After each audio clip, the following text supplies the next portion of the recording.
Buenas tardes, estimadas señoras y señores, tanto sean académicos, autoridades o público en general. Es para mí un placer darles la bienvenida en este acto organizado por la Academia de Ciencias Veterinarias de Castilla y León. No creo que sea necesario resaltar la relevancia de esta mesa redonda en cualquier fecha y momento, pero especialmente en los días y semanas que estamos viviendo. Paso sin más a presentarles a los destacados especialistas que han tenido la amabilidad de participar como ponentes en esta mesa redonda titulada Ejercicios de simulación para la preparación de crisis en el entorno One Health. La doctora Olga Mínguez González es académica del número de la Academia de Ciencias Veterinarias de Castilla y León. Pertenece al Cuerpo Nacional Veterinario y actualmente es coordinadora de servicios en la Dirección General de Salud Pública de la Consejería de Sanidad de la Junta de Castilla y León. Participa en varios proyectos europeos en materia de medidas sanitarias y fitosanitarias y de preparación de crisis sanitarias.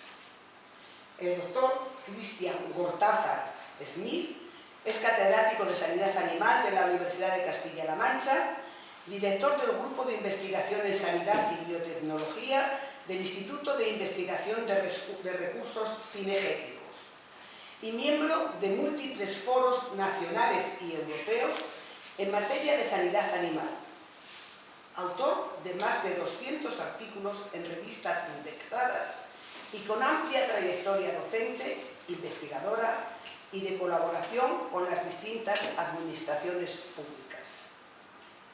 La doctora Fátima Guerrero Carvajal pertenece al Cuerpo Nacional Veterinario y actualmente es jefa de servicio en sanidad animal de la Subdirección General de Sanidad, Higiene Animal y Trazabilidad del Ministerio de Agricultura, Pesca y Alimentación. Y para moderar la mesa, tenemos la fortuna de contar con don Álvaro Borge de Castro, que pertenece al Cuerpo Facultativo Superior de Veterinarios de la Junta de Castilla y León y en la actualidad compagina su labor como coordinador de salud pública en la demarcación de San Andrés de Gravanedo con la docencia, siendo profesor asociado del Departamento de Higiene y Tecnología de los Alimentos de la Universidad de León. Además, también es el presidente del Colegio Oficial de la Profesión Veterinaria de León. Como no dudo de que todos estamos ansiosos de oírles a ellos, les paso ya la palabra, no sin antes agradecerles por anticipado su colaboración y a ustedes su presencia. Don Álvaro, cuando usted quiera, tiene la palabra. Hola, buenas tardes a todos, presidente de la Academia, compañeros, amigos, buenas tardes a todos. Bueno, pues la verdad es que para mí es un honor estar aquí, la verdad es que estar aquí en la sala Gordón Ordaz, una sala con tanta solera y tanta importancia para la profesión veterinaria y moderando esta mesa con nuestros ponentes, pues no puedo más que dar palabras de agradecimiento. Por lo tanto, agradezco a la Academia que me hayáis invitado a moderar esta mesa y también os felicito por esta iniciativa. ¿Vale? Veo mucha gente, veo que hay alumnos de varios ámbitos de la profesión veterinaria, lo cual quiere decir que bueno, pues el tema que hoy nos trae hasta aquí es un tema que suscita pues, cierto interés. Los ponentes ya han sido presentados, pero bueno, no voy a incidir en las presentaciones, pero sí que bueno, agradecerles su tiempo. Han venido desde Madrid, desde Valladolid y desde Castilla-La Mancha hasta aquí, entonces agradecerles su tiempo y bueno, pues de alguna forma también compartir su conocimiento y su experiencia en la gestión de crisis sanitarias que bueno, a continuación van a dar.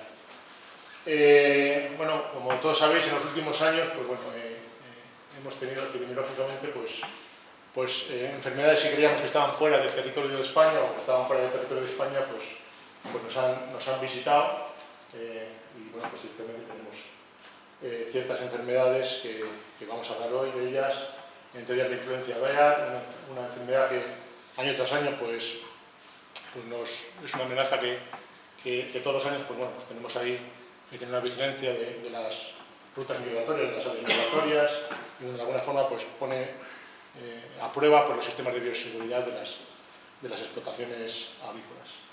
También hablaremos de la peste porcina. Como sabéis todos, es una enfermedad que está totalmente de actualidad. Tenemos aproximadamente unos 50 focos más o menos detectados en la comunidad de Cataluña, y bueno, pues también pone de relieve el problema que es la enorme o la elevada población de jabalíes y de fauna silvestre en este tipo de enfermedades. Y después, a continuación, pues Fátima nos hablará de enfermedades vectoriales, concretamente una enfermedad, la enfermedad del Valle de Madrid, y bueno, pues también temas de actualidad, como sabéis, el cambio climático, todo esto de las enfermedades vectoriales, pues en España por su ubicación geográfica, por su biodiversidad, también por su importancia, como decíamos, en la fauna silvestre, y también por su peso en la cabaña ganadera, pues cada vez tenemos más problemas con las enfermedades vectoriales, y estoy seguro que en el futuro pues seguiremos teniendo. Hemos tenido problemas con la dermatosis nodular, lengua azul y otras muchas. Pero hoy no vamos a hablar de estas enfermedades como tal, sino bueno, vamos a ver si estamos preparados ante la aparición de estas enfermedades. ¿Vale? Vamos a analizar cómo son los ejercicios de simulación, si realmente el sistema sanitario, los sistemas de respuesta ante estas enfermedades están preparados para hacer frente a esas amenazas en caso de sucederse.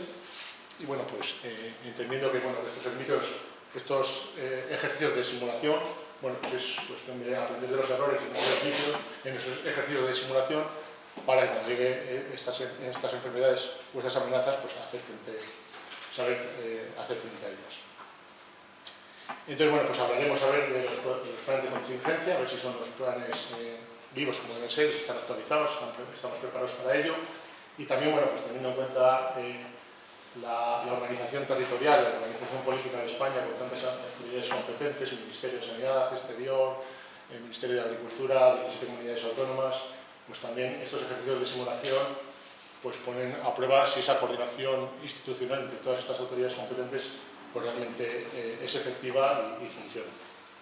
El desarrollo de la jornada empezará Olga, después a continuación Cristian y terminará Fátima, harán una intervención aproximadamente de unos 20 minutos cada uno, que ya os adelanto, os pediré un poco que os constiñéis ese tiempo, y después bueno, abriremos un turno de debate y de preguntas para todos, para que participemos todos. Y bueno, pues sin enrollarme más, doy la palabra a Olga Mínguez, que nos hablará el título de la ponencia es ¿qué es un simulacro? Ejercicios europeos de simulación para crisis por enfermedades vectoriales.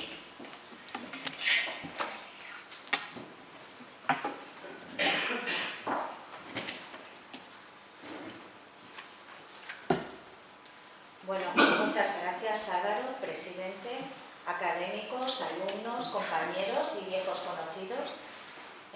Aunque no seamos viejos, ya somos viejos conocidos. Yo os voy a explicar un poco en qué consiste la filosofía de un simulacro.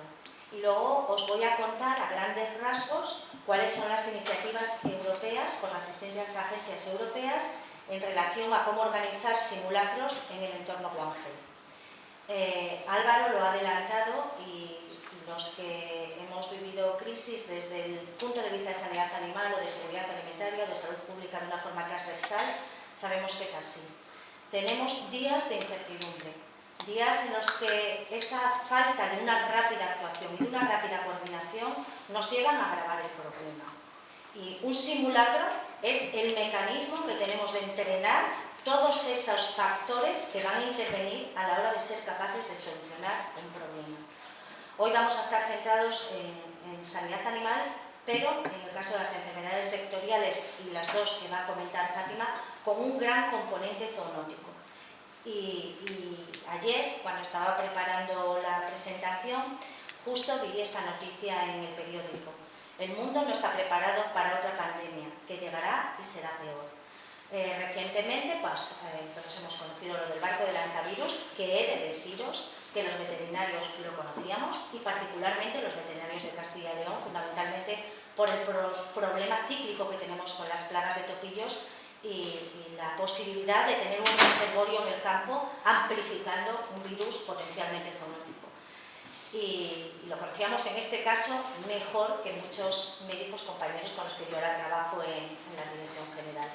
Por lo tanto, es imprescindible la colaboración. Cada uno tenemos nuestro papel, pero ese trabajo multidisciplinar es el pilar de ser capaces de abordar estos problemas. Me da igual hablar de sanidad animal exclusivamente, sanidad animal con implicación en fauna silvestre o enfermedades zoonóticas. Tenemos que aprender a trabajar de la mano, a mirarnos frente a frente y a ser capaces de avanzar juntos. Si no, cuando llegue otra pandemia, Dios quiera que tarde mucho tiempo, o cuando tengamos otro problema sanitario en sanidad animal de una enfermedad no zoonótica, pero ojo, con implicaciones muy importantes en seguridad alimentaria desde el punto de vista que aunque la peste porcina africana no es una zoonosis, no se transmite por alimentos, los compañeros que estáis aquí de salud pública tenéis que intervenir en las industrias de alimentación. Tenemos que tomar medidas importantes en el matadero como un sumidero de bioseguridad. Entonces, todos tenemos que aprender a trabajar de la mano, mirándonos a la cara, para ser capaces de abordar este problema. Y con esta breve introducción, ¿qué es un simulacro? Cuando íbamos al colegio hicimos simulacros de incendios. Pues un simulacro es simplemente imaginar una situación, un escenario, y ver cómo los distintos actores de las autoridades competentes, veterinarios de campos, médicos de hospitales, veterinarios de sanidad exterior, médicos de sanidad exterior, ver cómo todos los eslabones de la cadena reaccionan ante ese escenario. Y podemos tener 1000 planes de contingencia. Planes de contingencia para la gripe aviar zoonótica que se ha aprobado recientemente en comisión interministerial. Muy bien, está ahí. Si tú no pruebas un plan, si tú no ejercitas un plan, ese plan no va a ser robusto, nunca. Porque no vas a ver los problemas hasta que no te enfrentas a ellos. Los múltiples problemas y las múltiples aristas que tiene la gestión de enfermedades transmisibles. Por lo tanto, los simulacros sirven para identificar, primero, cuáles son los stakeholders, quiénes tienen que estar participando. Pues tienen que estar participando desde asociaciones de ganaderos, hospitales, laboratorios de diagnóstico, autoridades competentes. O sea, la cadena es múltiple y hay que identificar para cada enfermedad y para cada evento quiénes son esos stakeholders que tienen que estar en el evento. También para probar si decimos que hacemos la coordinación de una forma concreta, para probar si ese mecanismo de coordinación funciona. Y hay un tema que es importantísimo: ¿quién toma las decisiones? Probar la cadena de mandos es fundamental. Tiene que estar claro quién es el jefe, quién manda y quién va a firmar que se realice una actuación concreta. Cuando la cadena de mando falla, cuando la cabeza visible falla o cualquier eslabón, aunque sea inferior, falla, va a haber un error. Practicar cómo se toman las muestras, cómo se hace el diagnóstico, qué medidas de bioseguridad hay que tomar, todos los aspectos que tiene cada patología concreta, practicarlos. Y, por supuesto, para mejorar, para identificar aquellos gaps que vemos en nuestro plan de contingencia y cambiarlo. Bueno, y ahí estoy yo en un plan de contingencia, en un full-scale plan de contingencia de fiebre aftosa en Jerez de los Caballeros. El escenario es muy fácil, no voy a entrar en detalles y en tecnicismos metodológicos de cómo se hacen los simulacros, pero es muy fácil. Se plantea un problema, puede ser un foco de una enfermedad animal, un foco de una zoonosis, un foco de Plant Health, de una plaga prioritaria para especies vegetales, que tiene muchas implicaciones en seguridad alimentaria y seguridad alimentaria no solo desde el punto de vista de la salud humana, sino en carencia de alimentos.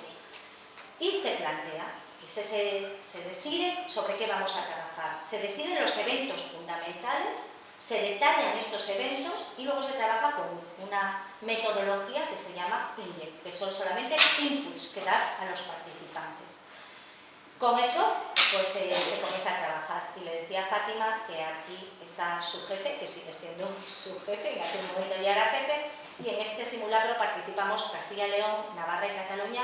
Tenéis ahí abajo el enlace, está muy pequeñito, pero si entráis en Google, en la página del Ministerio de Agricultura, concretamente era de peste porcina clásica. Entonces se decide sobre qué se va a trabajar, qué ha ocurrido, quién está comunicando el evento y qué acciones se deben de empezar a tomar. Para un simulacro hay roles. Hay un director del simulacro, facilitadores que van ayudando, controlador de que todo está bien, evaluador, etc. No voy a entrar en detalles, simplemente todos los participantes van a jugar un papel concreto. Normalmente es el papel que tienen en la realidad. O sea, si tú estás haciendo una simulación, como la que os voy a presentar ahora europea, sobre una enfermedad vectorial, pues está el responsable de sanidad animal, el responsable de vigilancia en salud pública, entendiendo salud pública por salud humana, y aquel responsable medioambiental por lo que tiene que ver con el control de vectores. Y normalmente cada persona tiene su papel, pero si no tenemos participantes podemos simular los papeles, que se hacen normalmente cuando das cursos de formación con simulacros imaginarios.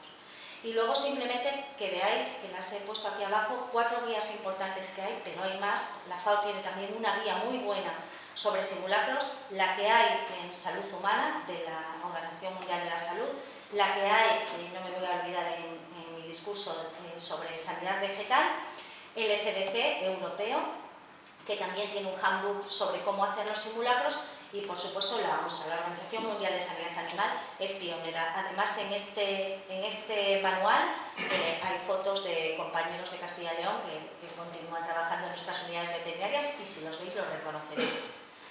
Simplemente esto es la actualización de los simulacros que se han realizado en los últimos 20 años exclusivamente en materia de sanidad animal, aunque algunas enfermedades como la influenza aviar sí que tienen un carácter zoonótico y pueden estar aquí dentro de estos 543 simulacros que han notificado los distintos países pertenecientes a la OMSA, puede que nos hayan tratado temas desde el punto de vista evangélico. Y ahora vamos a qué se está haciendo en Europa.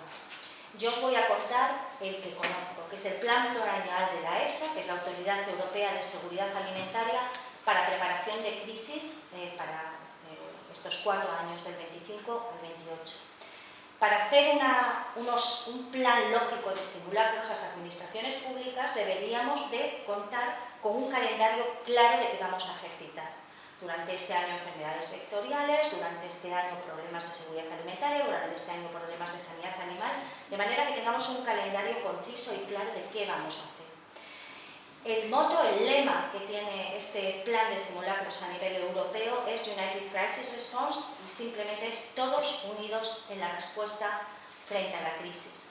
Y como veis, la respuesta debe ser de sanidad animal, de salud pública, y he marcado ahí en azulito, y también de sanidad vegetal.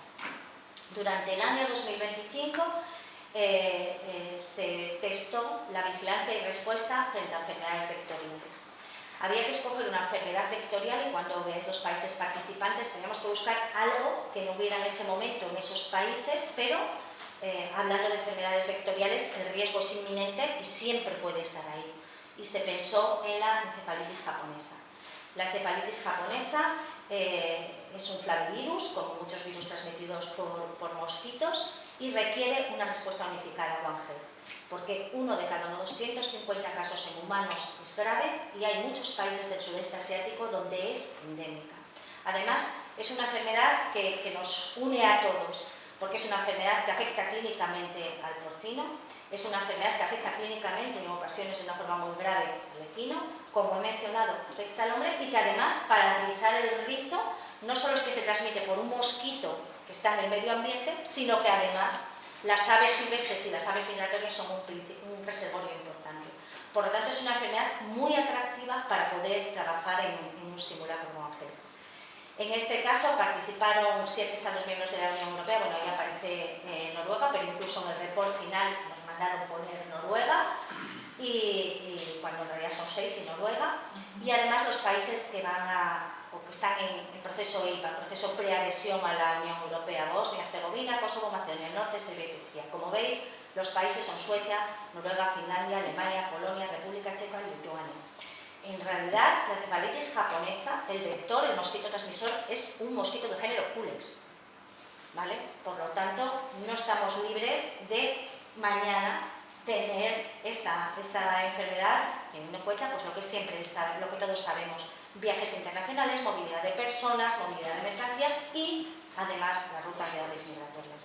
El objetivo del plan es testar los planes de contingencia, poder adaptar la respuesta al escenario que os voy a contar muy brevemente, al escenario planteado, que además va avanzando de una forma dinámica, o sea, va a empezar de una manera y va a terminar ya con la hecatombe en salud humana. Además, ser capaces de hacer una respuesta unificada, todos los actores implicados, y, por supuesto, evaluar la coordinación, no solo de las autoridades de un Estado miembro, que sí que es cierto que España tiene 17 comunidades autónomas, 3 ministerios implicados, porque también está este de consumo, no sé qué, y Hacienda, que es de donde depende la ESAN, 3 ministerios implicados, muchas autoridades competentes a nivel autonómico, pero lo que sí es cierto es que tenemos buenos mecanismos de coordinación. Yo lo he vivido por las dos partes, lo he vivido desde el punto de vista de agricultura y ahora desde salud pública. Y pienso que los ministerios hacen una buena labor de coordinación. Pero ojo, tenemos que coordinarnos con las autoridades europeas y no solo con la divisante, con la Dirección General de Salud y Protección de los Consumidores, que es de donde emana todo, donde están los comités veterinarios y los comités de salud. No solo con ellos, sino con las agencias europeas, CDC y EFSA, que es lo que más nos afecta a los veterinarios, pero ojo, también tenemos la Agencia del Medicamento Europea, la Agencia Ambiental, y todos ellos juegan una parte muy importante, y más en una enfermedad como la encefalitis japonesa, que tiene vacuna que no está autorizada en la Unión Europea. Bueno, el escenario era muy sencillo y luego os voy a detallar 4 cosas para que veáis qué se pedía a los participantes. Los participantes de estos países, por supuesto, había autoridades de sanidad animal, autoridades medioambientales, autoridades de salud pública y, por supuesto, no nos olvidemos nunca, los laboratorios. Sin un buen diagnóstico, nada sirve de nada. Y, por supuesto, comunicación. Siempre tiene que haber una persona de prensa. En todas las crisis sanitarias la comunicación es un punto clave. Pues comenzaba con una detección en animales, a través de notificaciones de abortos en porcino, que luego iba escalando a otras especies, en este caso a los equinos, y que acababa con una dimensión zoonótica con casos en humana e incluso con casos fatales con mortalidad en humana. Y los retos del ejercicio, pues evaluar las capacidades de todos los participantes. Simplemente de una forma muy rápida. En un momento se detecta sintomatología clínica en porcino, ligada a abortos, y lo que se les dice al grupo, que al principio están todos como, oye, que yo soy médico, ¿a mí qué me dices tú que voy a volver a ti? No, la cosa es trabajar juntos desde el principio. Y entonces en esos abortos, pues la primera pregunta era, en base a esta comunicación, ¿qué enfermedad podría usted sospechar? Podríamos pensar en muchas, mucho más comunes y más en estos países que la encefalitis japonesa, por supuesto. Aujeszki, brucelosis, PIRS, otras enfermedades bacterianas que no están aquí mencionadas, incluso la peste porcina africana, etc. Podemos pensar un montón de patologías en porcino. La siguiente pregunta ya era, vale, pero es que además hay sintomatología clínica en équidos y son équidos de alto valor y los propietarios están realmente preocupados porque han hecho el diagnóstico común que hacen en los animales y no la han encontrado. Y entonces ya dábamos un pasito más en la implicación, qué enfermedad puede tratarse y dada la circunstancia de que se está difundiendo en porcino y en equinos, si se tiene que tomar alguna medida desde el punto de vista de sanidad animal. Con lo cual aquí hace falta una relación muy importante con veterinarios de campo y también tener muy claro desde el punto de vista de la administración qué tenemos que hacer en esta fase. En el siguiente paso ya tenemos confirmación, si hace PCR tenemos confirmación. Entonces hay que pensar cuál ha sido el mecanismo de entrada de una encefalitis japonesa en estos países del norte de Europa, donde sería más complicado, no tanto por la permanencia del mosquito, sino por las rutas de aves migratorias que bueno, están en todas las páginas web. Tanto el ECDC tiene unidas a sus fichas de enfermedades vectoriales rutas de aves migratorias, como la EFSA, en todas sus páginas de enfermedades vectoriales, para cada vector tiene descrita la posibilidad de difusión. Por supuesto, las herramientas que se utilizan en los simulacros son muy útiles y son las que deberíamos de conocer todos los implicados para poder trabajar con ello. Entonces ya tienen que pensar todos juntos cuál es el mecanismo de entrada. Estas no las he traducido, pero porque voy a ir deprisísima para no pasarme del tiempo. Las siguientes tareas son: se tiene que notificar oficialmente, cómo se tiene que notificar, qué medidas de control tenemos que hacer y, por supuesto, qué medidas de vigilancia intensificada vamos a preparar para saber y conocer realmente la situación en el campo. Bueno, pues la siguiente cuestión es: oye, que tenemos el mosquito, ¿qué hacemos? ¿Cuáles son las medidas de control del mosquito? ¿Cómo vamos a monitorear y a vigilar los mosquitos? ¿Tenemos preparados nuestros laboratorios para detectar el virus de los mosquitos? Esas son cuestiones que hay que plantearse y hay que realizar antes de tener el problema. Otra cuestión importante: si se puede autorizar los movimientos de los animales, si debemos aislar las explotaciones, ¿qué tenemos que hacer? Y además hay que establecer zonas de restricción ante esta enfermedad, que si bien está categorizada como E en la Ley de Sanidad Animal Europea, lo cierto es que en el momento que tiene una emergencia ya cumpliría los requisitos para ser una enfermedad de categoría A. Luego, otro factor clave: la vacuna. ¿Podemos vacunar? ¿No podemos vacunar? Sabéis que las restricciones en la vacunación para muchas enfermedades en la Unión Europea son muy estrictas. Hay un reglamento del año 2023 que recoge cómo hacerlo, pero en el caso de la encefalitis japonesa, la Unión Europea no hay autorizado la vacuna, sí en los países del sudeste asiático. Y luego ya da el salto a las personas. Varias personas adultas se enferman y volvemos a empezar el mismo proceso, pero por la parte humana. Hay que notificar, es una enfermedad notificable al ECDC europeo. ¿Cómo vamos a trabajar con ella? Evidentemente a las personas no las vamos a inmovilizar de momento. Pues bueno, ahora veis que con el antivirus sí que se ha podido hacer un aislamiento.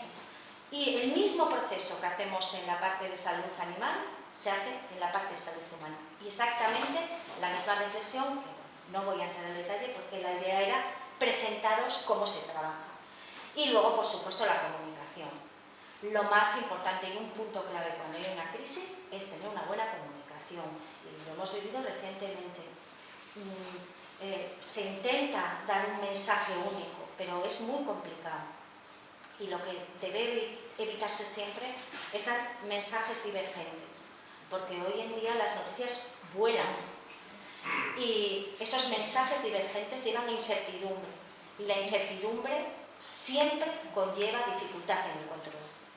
Entonces es muy importante tener un buen equipo de comunicación asociado a cualquier crisis sanitaria, seguridad alimentaria, etc.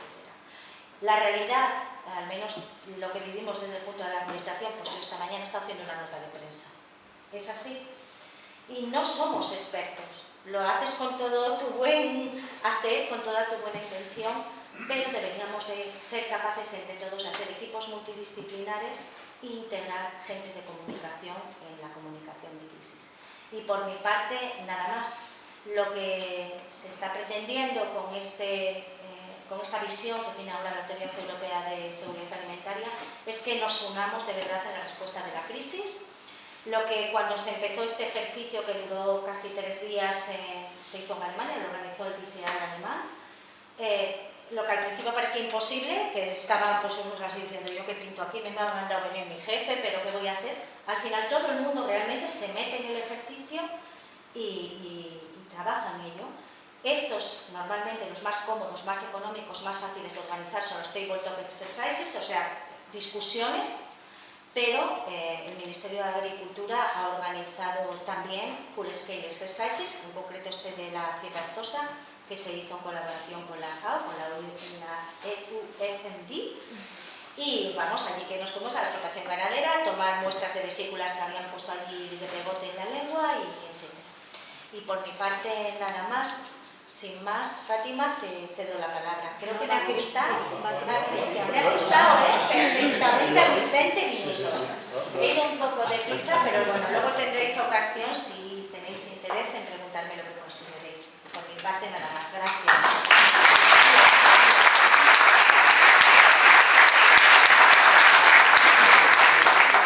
Bueno, la verdad es que lo ha hablado 20 es que está de la poca 20 minutos exactos. Pues nada, gracias Olga por explicarnos lo que es un simulacro, la metodología de cómo se tiene que llevar a cabo. y bueno, pues nos lo ha ilustrado perfectamente con el ejemplo de la encefalitis japonesa. Y nada, mientras prepara Cristian la presentación, pues os digo el título de su ponencia: Ejercicios de simulación para la crisis de peste porcina africana. Tiene la palabra. Muy bien.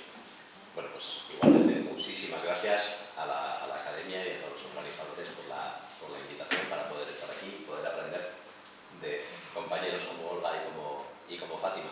Y voy a hablar de peste porcina, pero la verdad es que voy a hacer un poco de trampa. Y no voy a hablar mucho de ejercicios de simulación porque estamos ahora mismo sufriendo un ejercicio de simulación muy real en Barcelona.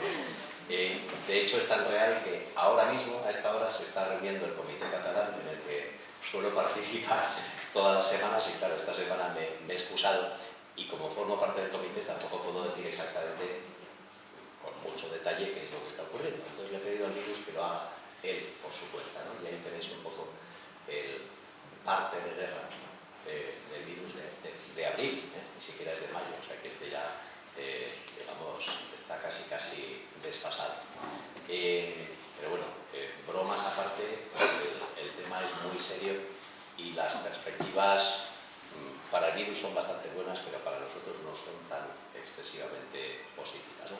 Pero bueno, vamos a volvernos un poco a los simulacros. Y aquí sí que es verdad que en España tenemos mucha experiencia con ellos, precisamente en colaboración con la gente del EU-FMD-FAO.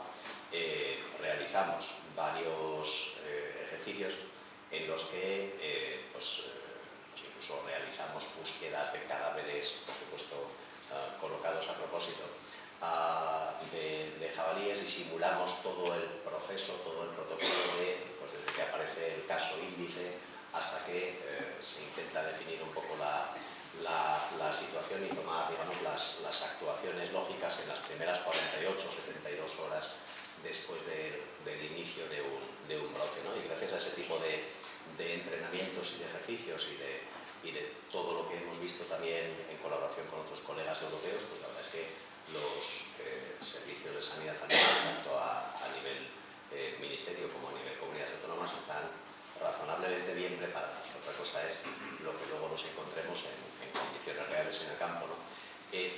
Como no tenemos mucho tiempo y por no alargarlo, vais a tener luego, me imagino que circularéis las presentaciones y las podremos compartir. En esta presentación tenéis también un link, igual que lo ha puesto Olga, y ese link os lleva a un vídeo de 7 minutos que detalla muy bien esos simulacros de peste porcina africana y todas las actividades que implican. Entonces, igual que Olga lo ha explicado siguiendo ese esquema, pues en este caso si veis el vídeo veis perfectamente qué consiste, ¿no? Y como digo, simulacros de esos los hemos hecho con los colegas europeos de servicios de sanidad animal de distintos Estados miembros. También los hemos hecho en colaboración con las comunidades autónomas, y aquí, muy interesante y muy importante, juntando a los responsables o los jefes de servicio o los representantes de sanidad animal de cada comunidad autónoma, pero al mismo tiempo también a los responsables de los servicios de caza. Perdón.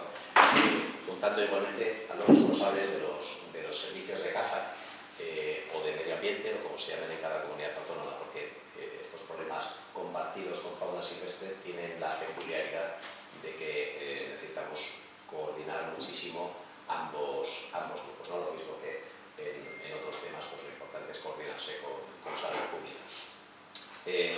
Igualmente hay ejercicios más pequeños. Por ejemplo, es de hace muy poquito tiempo en Castilla-La Mancha, simplemente para los servicios veterinarios y simplemente centrado en aspectos muy concretos de muestreo y de detección temprana y demás que son importantes de ver. Pero bueno, vamos a ver un poco esto de la peste porcina en la práctica. Y como decía, uno de los elementos clave es que aquí el protagonista, sobre todo ahora mismo en Barcelona, es la fauna silvestre, es el jabalí, que juega un papel fundamental. Y el jabalí es una especie complicada porque tiene una capacidad enorme de adaptarse a niveles de extracción muy elevados. Es decir, si no extraemos anualmente al menos 2/3 de la población va a seguir creciendo. Extraer 2/3 es mucho. Y es un animal además que no respeta las barreras. No No es un ave, no vuela, pero casi, no respeta barreras, y es verdad que podemos blindar muy bien una granja de cerdos poniendo pues un muy buen vallado, idealmente doble, etcétera, etcétera, pero en condiciones de campo los jabalíes van a cruzar por donde haga falta. Luego, sobre el virus, muy importante, es un virus ADN grande, súper resistente en el ambiente y especialmente en un cadáver es capaz de aguantar meses. Y si ese cadáver luego es mordido, mordisqueado o aprovechado de alguna forma por otro jabalí, pues tenemos una continuación de la transmisión. Transmisión que requiere sangre, eso sí, de forma que es lenta. Esto no es una peste porcina clásica donde si nosotros fuésemos jabalíes ya estaríais todos infectados, claramente no lo somos. En el caso de la africana solo se va a transmitir si hay canibalismo, si hay relación social muy cercana, incluidas agresiones, incluido sexo, etcétera, etcétera. De modo que el avance es lento. El avance natural en Europa, en promedio, se calcula en 13 kilómetros al año, con muchísima variabilidad, pero en promedio 13 kilómetros al año. ¿Vale? ¿Y qué pasa cuando entra la peste? Pues eso lo conocemos bastante bien en algunas situaciones. Por ejemplo, en este estudio en Estonia, que es uno de los primeros países de la Unión donde entró el virus, está súper bien descrito. Entonces, fijaros cómo al principio, en el año 2014, entró en el sur del país, luego se fue expandiendo hacia el centro y luego terminó pues, en la zona norte y oeste del país. Lo que ocurrió fue, al principio, un bajón espectacular de la población de jabalíes, hubo una disminución del orden del 90% de esa población, ¿vale? Y esa disminución además perdura en el tiempo, es decir, la población realmente se ve diezmada de una forma importante.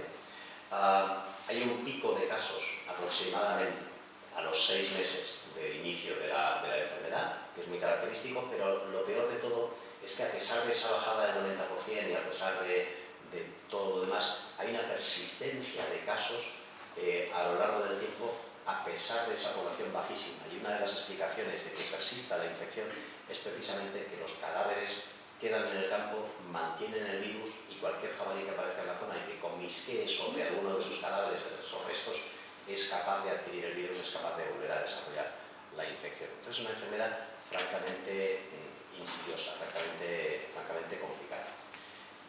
Con ayuda de unos buenos colegas escoceses que Ana conoce muy bien, con los que trabajamos en su día con temas de lobos y tuberculosis y otras historias, modelizamos un poco cómo funciona el virus, y lo que sugieren esos modelos en condiciones de campo, en poblaciones de jabalí, es que para que el virus se mantenga, para que se produzcan todas esas características que hemos contado, del bajón del 90%, el pico a los 6 meses y luego la disminución progresiva, tiene que haber transmisión directa, es decir, transmisión dentro del grupo familiar. Tiene que haber además una transmisión ambiental, es decir, mediada por cadáveres, y tiene que haber además algún tipo de supervivencia a corto plazo de animales que en lugar de morirse pues, a los 7 días o a los 10 días de infectarse, que es lo normal, se mueran a lo mejor a las 2 semanas, a las 3 o incluso al mes. Esa diferencia es muy importante para explicar cómo funciona eso. Combinando esos 3 mecanismos se encuentra la explicación de cómo es posible que persista el virus a lo largo del tiempo, y desafortunadamente esa persistencia a lo largo del tiempo es precisamente una de las cosas que suponen un reto mayor a la hora de controlar la peste porcina en jabalíes. Entonces, ¿cómo estamos ahora mismo en Europa? Pues desafortunadamente lo tenemos en buena parte del continente, y solo en unas pocas ocasiones, esos sitios donde está el virus tachado, Suecia, Bélgica, República Checa, un par de sitios donde se introdujo también en Italia, ha sido posible erradicarlo, ha sido posible eliminarlo. Y desafortunadamente, bueno, pues esos son muy poquitas excepciones. Ya tenemos los puntitos aquí en Barcelona, y esencialmente, pues lo que nos gustaría es que nos convirtiéramos en alguno de estos sitios que han sido capaces de eliminar el virus, y no nos convirtamos ni en los países bálticos, Polonia, etcétera, ni tampoco en la zona sureste europea, donde desafortunadamente el virus de la peste se ha convertido en un problema endémico. ¿Cómo hacemos para que eso no sea así? Pues nuevamente otro tipo de modelos, este es de Hans Hermann Türke, de un colega alemán. Lo que sugieren es intensa, de forma muy eficiente y muy potente, tres cosas: los cerramientos, los vallados, la eliminación de jabalíes y la recogida de cadáveres, la recogida y eliminación de cadáveres para que no quede virus en el campo. Si eso se hace de una forma muy intensa, pues los modelos, estos son modelos desarrollados en colaboración con EFSA, sugiere que se puede controlar ese foco inicial. Si no se aplica con suficiente intensidad, tarde o temprano el foco inicial pasará de brote a frente epidémico, y un frente epidémico es infinitamente más caro y más complicado y menos probable de controlar. Con todo y con eso, nuevamente los modelos sugieren una cosa que es de sentido común, y es que si el problema se detecta de forma temprana, encontramos de los primeros animales afectados, pues vamos a tener más probabilidad de ser exitosos en el control del brote. Y si además la cosa ocurre en unas circunstancias de hábitat poco adecuado para el jabalí, de densidades de jabalí relativamente bajas, pues también jugamos con ventaja. Desafortunadamente, ninguna de las dos cosas es el caso en Barcelona. Entonces, fijaros aquí un poco en el ambiente con el que estamos jugando. Estamos en un hábitat periurbano, 4,4 millones y medio de personas viviendo en esa zona, moviéndose por esa zona, y con el riesgo que eso supone de difusión del virus más allá de donde estamos. Un hábitat que donde queda hábitat natural es un bosque muy denso, muy espinoso, muy incómodo de andar, infinitamente incómodo para buscar, sacar y destruir cadáveres allí. Y además, una concatenación de polígonos industriales, urbanizaciones, etcétera, etcétera, donde por supuesto la caza, digamos, deportiva tradicional, pues no puede realizarse por temas de seguridad de las personas. Es decir, esencialmente un pequeño infierno para la gestión, ¿no? Entonces, ¿cuál es la situación en Barcelona? Muy en resumen, tenemos un brote, como sabéis, declarado desde finales de noviembre del año pasado. Lo que pasa es que algunos cadáveres antiguos sugieren que eso empezó algún mes antes. Hasta el 5 de mayo, hasta la semana pasada, se habían encontrado 306 jabalíes, ahora estamos en 320, pero bueno, habiendo un goteo de jabalíes positivos. La superficie con casos, que es muy informativa, ha pasado de 18 kilómetros cuadrados en enero a 160 kilómetros cuadrados en mayo, es decir, se ha multiplicado por 9. Eso os dice casi todo de cómo va el esfuerzo de control. Y por poneros un ejemplo, en Cerdañola, que es donde se originó el brote, donde aparecieron los primeros casos, ya llevan más de 13 jabalíes por kilómetro cuadrado entre los muertos por enfermedad, los eliminados por control poblacional, los atropellados, etcétera, etcétera. Y esos no son todos, quedan otros tantos que todavía están vivos o que son cadáveres que todavía no se han encontrado y no se han retirado. Es decir, una situación de altísima densidad poblacional. Entonces, con eso tenéis un poco las peculiaridades del brote. Es un hábitat suburbano favorable al jabalí, con alta densidad de jabalíes, y seguramente también lo que estamos es frente a un virus que no causa una mortalidad tan aguda como suelen hacerlo las formas más clásicas del genotipo 2. Es decir, si volvemos a lo que decían los modelos, si tenemos una mayor supervivencia, aunque sea de una semana, 2 semanas, 3 semanas, de los animales infectados, la probabilidad de que eso se convierta en endémico, de que eso se pueda mantener en el espacio, desafortunadamente es mayor, ¿no? Ahora vamos un poco a ciencia ficción, o no tanto, y es esta imagen que tenéis aquí. El polígono amarillo del centro es el que une los casos más externos, ¿vale? de los casos de peste porcina identificados en el foco de Barcelona, pues estos son los límites más externos que había la semana pasada. Las líneas negras y también la línea azul son las barreras, las sucesivas barreras que se han ido colocando.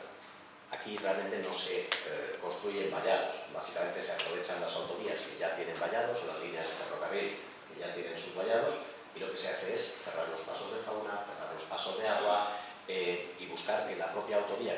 vallado nos sirva de barrera para evitar la progresión, ¿vale? Pero claro, si hemos pasado de 18 kilómetros cuadrados a 160, esas barreras pues, no son del todo definitivas, ¿no? De modo que sucesivamente pues, se van construyendo nuevas barreras. La línea azul corresponde a la primera barrera que se estableció en torno a los primeros casos detectados, luego aparecieron casos aún más antiguos fuera del límite de la línea azul, con lo cual pues, hubo que construir barreras un poquito más al sur y sucesivamente la línea punteada son las últimas barreras que se han venido montando en estas últimas semanas. Esas barreras tienen varios problemas. Primero, estamos hablando aquí en esta mancha de sitios como Cerdañola, como Tarrasa, como Sabadell, es decir, grandes poblaciones con muchísimos miles de habitantes donde evidentemente no se puede poner una barrera por mitad de la ciudad, porque impediríamos pasar a los coches, impediríamos pasar a las personas. Y los jabalíes urbanos están perfectamente adaptados a moverse por el asfalto, a moverse entre coches y a buscarse la forma de salir de las zonas en las que teóricamente los deberíamos tener confinados. Es decir, es imposible cerrar eso con el paisaje que habéis visto antes en la imagen. Segundo, las personas tienen la costumbre de pasear a los perros y de irse al campo y de disfrutar del campo, etcétera, etcétera. Aunque eso está restringido, no hacen caso. Y repetidamente, incluso con cámaras de fototanteo, pues, se tienen registros de vandalismo afectando a los cerramientos. Es decir, uno pone los cerramientos y luego vienen unos señores, lo abren y pasan con el perro y a la semana siguiente vuelve a pasar lo mismo, etcétera, etcétera. Entonces, claro, cada vez que abren esos cerramientos, pues posibilidades de que los jabalíes escapen. Y para colmo, como sabéis, en esta primavera ha habido varios episodios de lluvias muy intensas, especialmente en esa zona de Cataluña. Cada vez que hay unas lluvias muy intensas, los cerramientos que se habían puesto en los pasos de agua por debajo de las autovías, pues se revientan con las avenidas de agua y nuevamente facilitan el paso de los jabalíes. Es decir, el tema de las barreras pues sirve un poquito, es verdad que contiene un poquito y que ralentiza seguramente el progreso del problema, pero desde luego no supone ningún tipo de garantía. ¿Cuál es la segunda acción? Buscar animales muertos. Y ahí, desafortunadamente, hay varios limitantes. Uno es la falta de capacidad de hacerlo, y la capacidad de hacerlo depende mucho de la disponibilidad de perros entrenados para buscar cadáveres.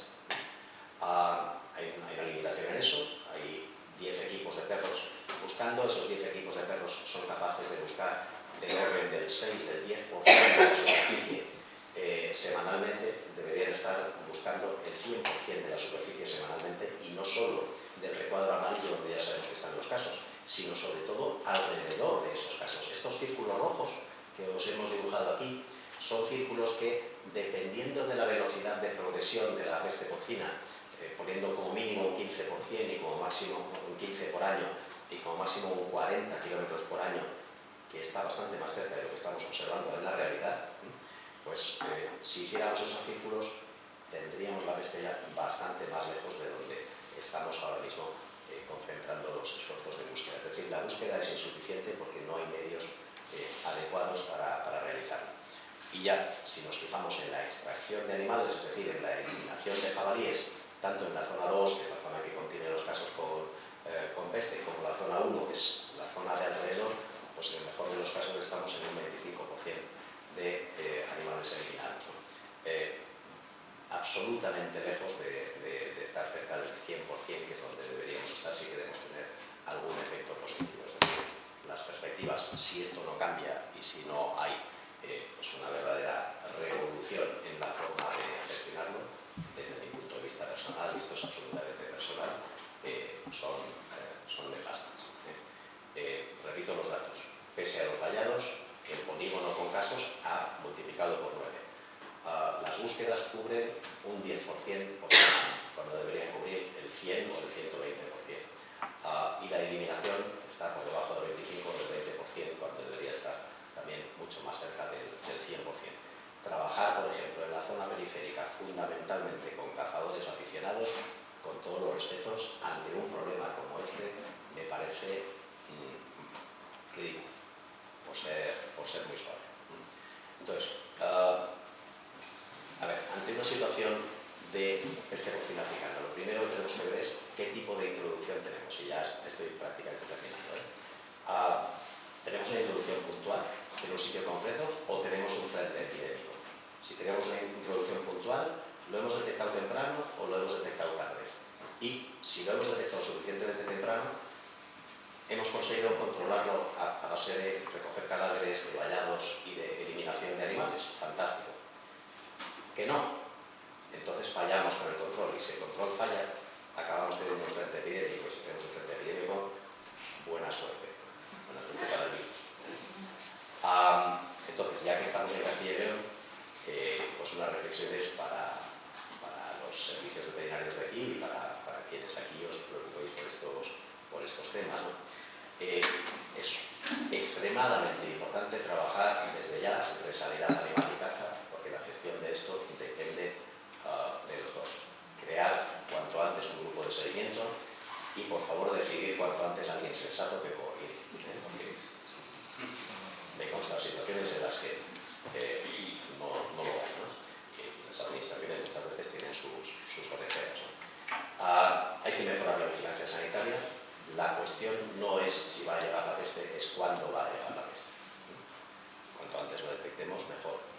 Hay que revisar y potenciar la bioseguridad en porcino, por supuesto. Esa va a ser una cuestión absolutamente fundamental. Hay que ir haciendo ya previsiones de compras, de refuerzos, de contratar perros, de entrenar perros, etcétera, etcétera, a tiempo, ahora que estamos todavía en tiempos de paz. Hay que realizar ensayos de zona blanca, es decir, ensayos de vaciado de jabalíes, y eso se puede hacer de forma inteligente en zonas de mucha producción porcina, que no sean de excesiva tradición cinegética, que no entremos en demasiado conflicto, pero cuanto antes lo hagamos, más realista va a ser eso y más útil va a ser, además.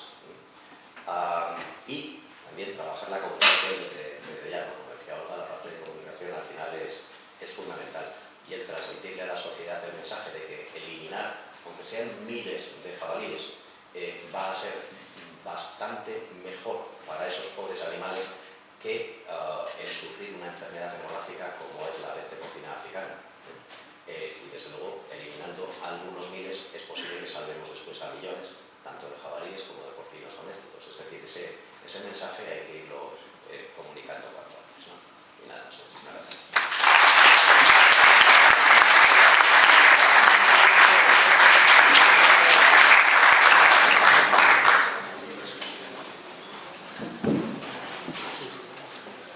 Gracias, Cristian. La verdad es que nos dejas preocupados y bueno, entendemos la dificultad de la gestión de esta enfermedad, por lo que dice, ¿no? la geografía de Cataluña y los aspectos epidemiológicos del virus. Y me quedaría con una idea que después podemos hablar en la mesa redonda cuando hablamos del turno de preguntas, pero sí me ha parecido muy interesante lo de ponerse a trabajar ya en la tierra.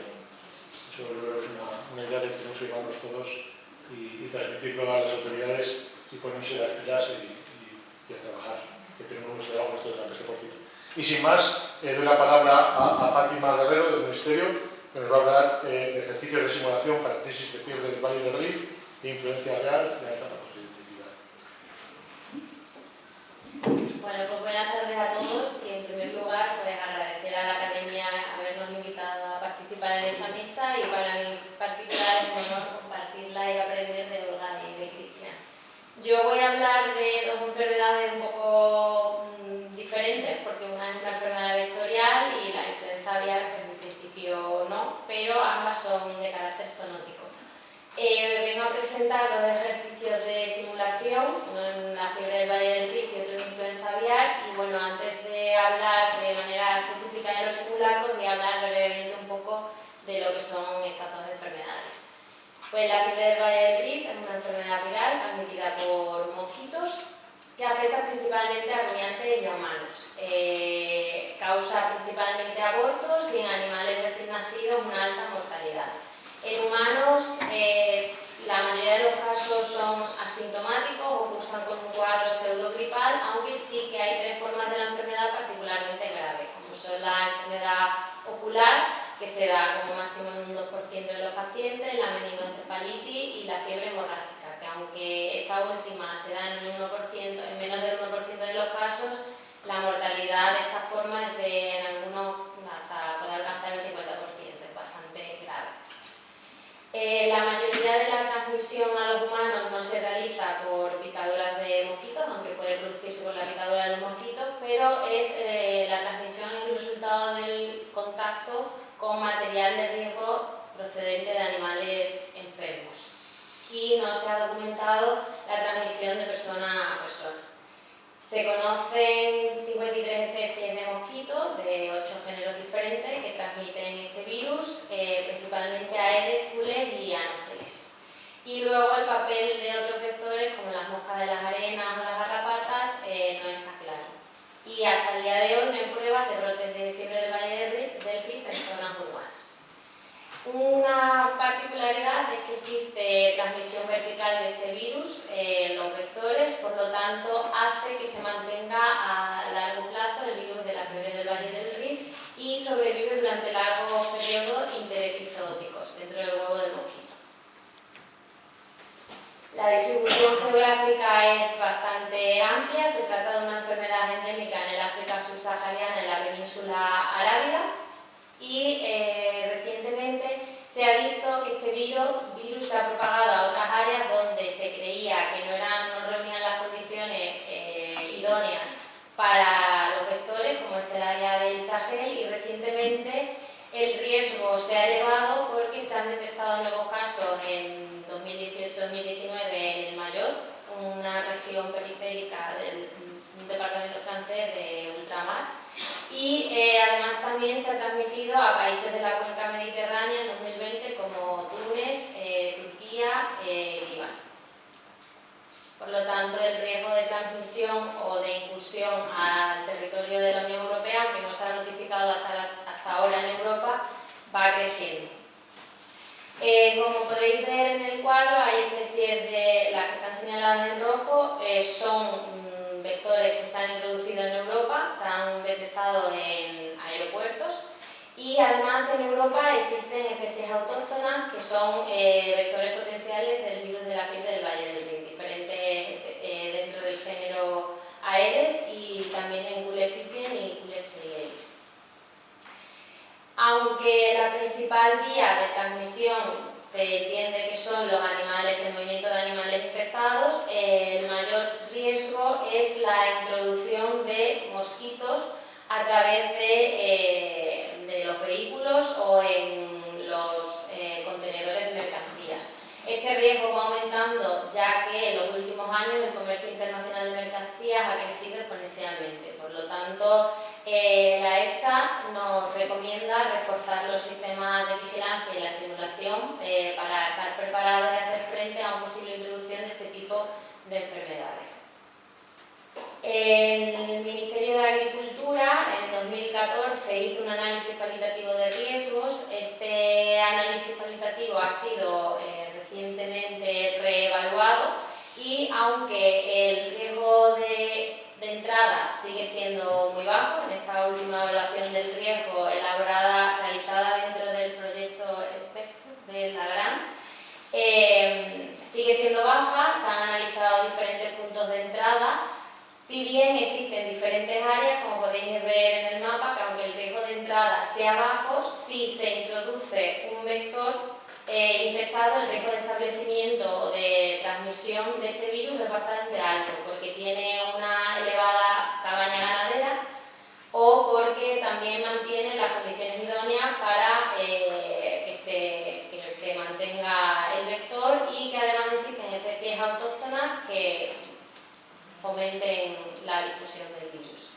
En España existe un programa de vigilancia del virus de la fiebre del Valle del Rift, está formado por dos componentes: el componente de vigilancia pasiva, que está basada en la identificación de síntomas compatibles y la comunicación a los servicios veterinarios oficiales, y una vigilancia activa que se lleva a cabo en dos comunidades autónomas, en Andalucía, en las provincias de Huelva, Málaga, Cádiz y Sevilla, y en Canarias, en Las Palmas y en Tenerife, debido a la proximidad o por ser consideradas áreas de riesgo, en el caso de Andalucía porque está muy cerca del norte de África y en el caso de Canarias porque está muy cerca de Mauritania.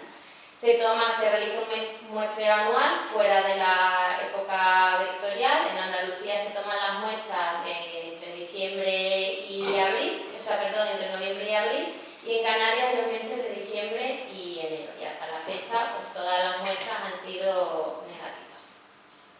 Aunque dentro del programa de vigilancia no se realiza una vigilancia entomológica específica para el virus de la fiebre del Valle, para vectores que transmiten el virus de la fiebre del Valle del Rift, existe a nivel nacional, están bien caracterizadas las poblaciones de mosquitos. Además, muchos de estos vectores que transmiten la fiebre del Valle del Rift son los mismos que transmiten la fiebre del Nilo occidental, para la cual sí tenemos un programa de vigilancia entomológica, con lo cual tenemos controlada estos vectores.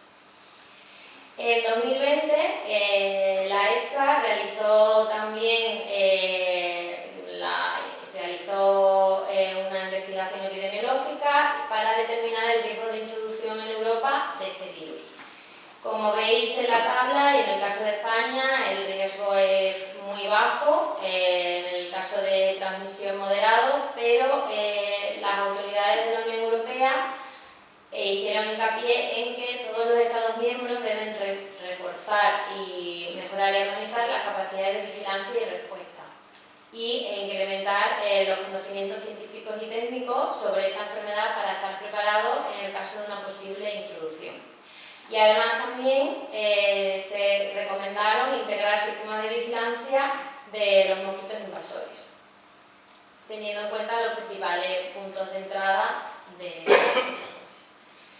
Con todo ello, en 2021, por todo lo que había acontecido, se realizó un ejercicio de simulación teórico-práctico de sobremesa en formato online. Aproximadamente participaron unas 100 personas y el objetivo era la gestión de un evento sanitario debido a la introducción de la fiebre del Valle del Rift en España.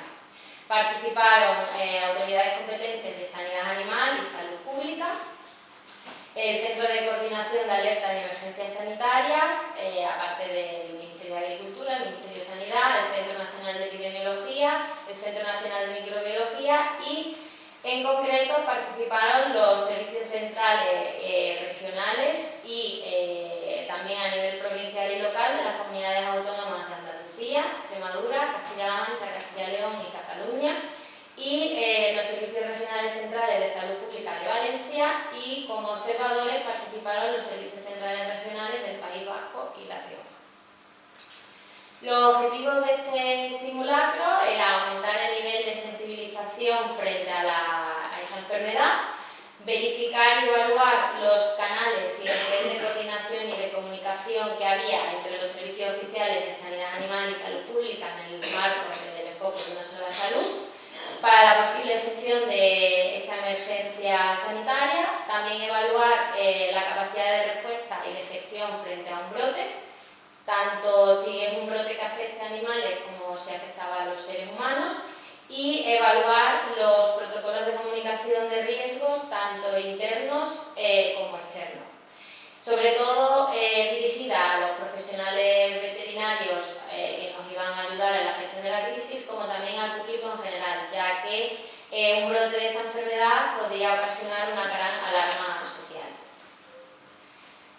Los principales puntos fuertes y conclusiones que sacamos de la realización de este ejercicio era que existía una comisión interministerial para la gestión de alertas relacionadas con enfermedades zoonóticas que ya se había puesto en marcha en el caso de la gripe aviar altamente patógena, que existía un plan de vigilancia en vigor en los animales, que también existía un nivel satisfactorio de comunicación y coordinación entre los servicios centrales de sanidad animal y de salud pública, si bien el canal de comunicación eran canales informales en la mayoría de las ocasiones, pero bueno, había una comunicación eficiente, que había una colaboración continua por parte de los expertos y que además era decisiva en ayudar a tomar nuevas decisiones, que había suficiente preparación y capacidad para proporcionar una respuesta rápida, coordinada y eficaz, que además a nivel nacional existía un sistema de vigilancia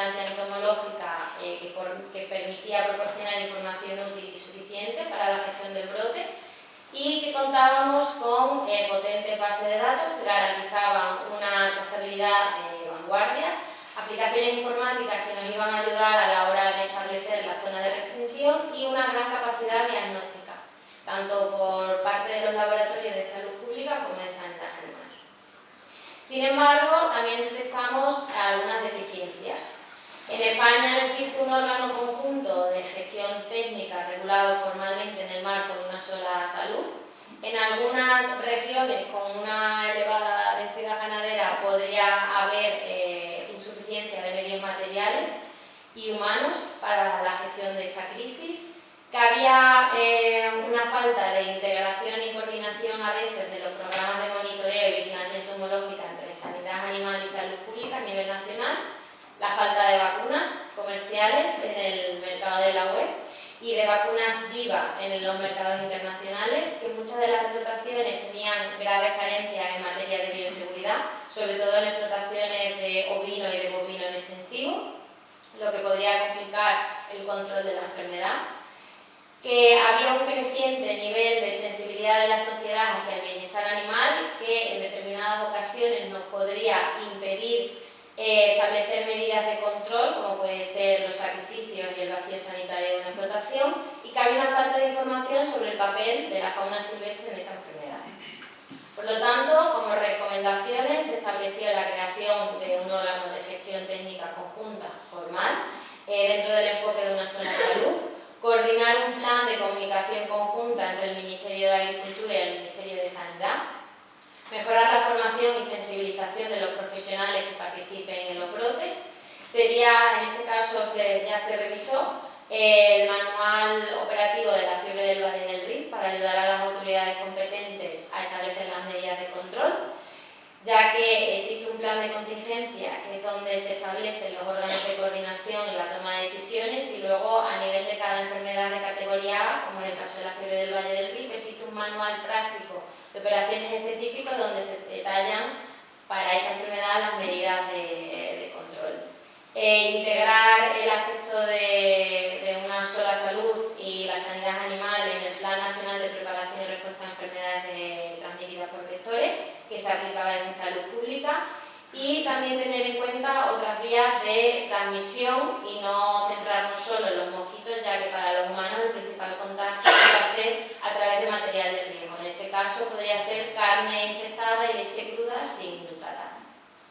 Mejorar la bioseguridad. También detectamos una deficiencia importante a la hora del envío de muestras al laboratorio. Muchas veces no sabemos enviar adecuadamente las muestras y supone un riesgo para el personal que trabaja en ese laboratorio, ya que se trata de una enfermedad zoonótica.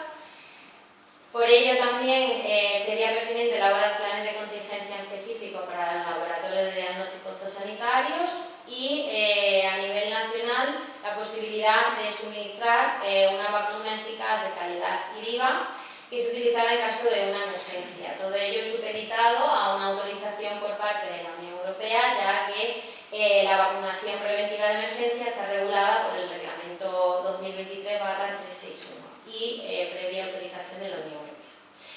Pues voy a pasar ahora a hablar de la influenza aviar de alta patogenicidad. Este simulacro ha sido mucho más reciente, ha sido hace 15 días. Y bueno, pues la enfermedad, simplemente comentar que en esta también se trata de una enfermedad vírica, que existen dos categorías de cepa en función de la gravedad, una de baja patogenicidad y otra de alta patogenicidad, que se determina por los antígenos superficiales del virus, que son variables, en concreto la aglutinina y la neuraminidasa. Como ya he dicho, enfermedad de categoría A, que excepcionalmente se puede transmitir a los seres humanos. Se transmite por contacto directo o indirecto a través de la excreción por heces y secreciones respiratorias de aves infectadas, y las aves silvestres pueden contagiar a las aves domésticas. Los síntomas clínicos característicos, pues contracción y depresión, diarrea y la cianosis. Esto lo voy a pasar rápido. En esta temporada, como veis, 2025-2026, la cantidad y la barbaridad de casos que han sido notificados en la Unión Europea, principalmente en aves silvestres, pero también hemos tenido focos en aves domésticas. En el caso de España, 16 focos en domésticas, 6 en aves cautivas y 164 en aves silvestres. Y en Estados Unidos también se han notificado casos de influenza A, de gripe A, H5N1 en bovinos, en concreto en más de 1000 granjas en 20 estados diferentes. Si bien es cierto que hasta ahora no se han encontrado cambios en el virus que sugieran que sea más transmisible a los seres humanos o entre personas, por lo tanto el riesgo de momento para la salud pública sigue siendo bajo.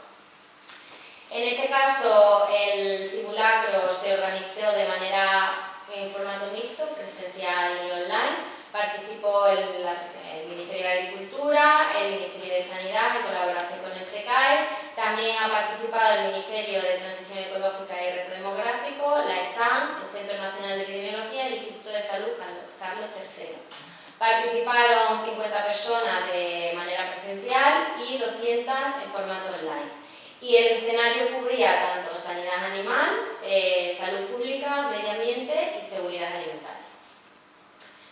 Se realizó un ejercicio de mesa y funcional basado en un escenario y era facilitado por índices secuenciales, con los cuales se iba empeorando el brote. Estaba a nivel de involucrado, era el Centro Local de Crisis de las Comunidades Autónomas, en este caso hicimos 2 grupos, de Andalucía y Cataluña. Y el objetivo general era, de forma práctica, evaluar la capacidad de detección precoz y respuesta rápida ante un brote que afectase a distintas especies, tanto aves domésticas y silvestres como mamíferos e incluso personas, aplicando el enfoque de una sola salud para detectar posibles debilidades y plantear soluciones o necesidades que llevasen a mejorar los protocolos de trabajo existentes. Me voy a saltar los objetivos específicos porque vamos un poco regular de tiempo. Simplemente comentar que elegimos estas 2 comunidades autónomas, en concreto Cataluña porque tiene una alta densidad de explotaciones avícolas, una alta densidad de bovino de leche y también alta densidad de fauna silvestre, y en el caso de Andalucía porque además de tener estos 3 componentes es un lugar de paso de aves migratorias.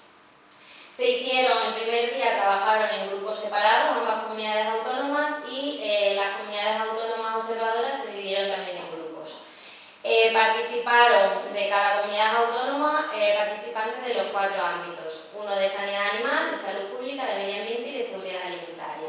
La primera fase era la gestión de focos en aves de corral, un foco que se había introducido por aves silvestres, afectaba a diferentes granjas y se iban durando, incluso llegando a afectar a mamíferos silvestres, y la segunda fase eran focos en bovino de leche.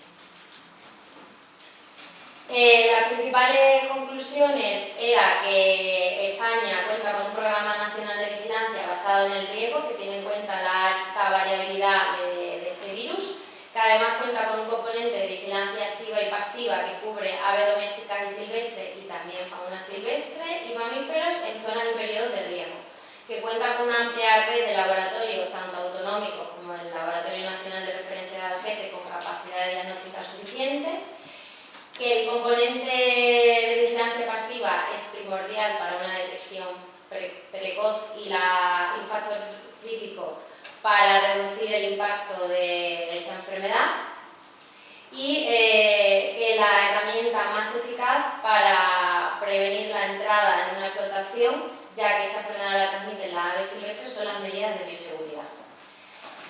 Y una vez que entra en una explotación hay mucho riesgo de transmitirlo a otras, tanto por contacto directo como por contacto indirecto a través de fómites, que para hacer frente a los focos el Ministerio y las comunidades autónomas deben de aplicar las medidas que están incluidas en los planes de contingencia, que además estamos elaborando un borrador de plan de contingencia en bovinos, ya que la influenza A, el bovino no es una especie listada de comunicación obligatoria de esta enfermedad, en aves sí, pero en bovino no, que la bioseguridad de los equipos de campo que ejecutan las medidas de control son clave para evitar la transmisión a nuevas granjas, y que el control del brote solo va a ser efectivo si colaboran los servicios veterinarios oficiales y el sector. Y esto es un punto crítico en el que en todas las fases debemos garantizar que el sector esté a favor y trabaje de manera conjunta con nosotros. Y sí que es verdad que en España existe un cuello de botella a la hora de sacrificio y vacío sanitario, ya que estamos preparados para un número limitado de aves. También es muy complicada la eliminación de los cadáveres y de todo el material de riesgo, ya que en determinadas zonas de alta densidad y en grandes granjas no es posible el enterramiento, que es el sistema más idóneo, y además la eliminación a través de plantas de transformación también está limitada a una capacidad diaria de esa planta. Y además existe para garantizar que el sector colabore con nosotros, se debe de indemnizar adecuadamente y en tiempo a estos ganaderos. NESA, que es la entidad nacional de seguros agrarios, cuenta con una línea de seguro específico para el caso de foco de influenza aviar, aunque es cierto que no es del todo práctico, ya que aumenta las primas para los ganaderos afectados. Entonces eso ahora lo estamos revisando.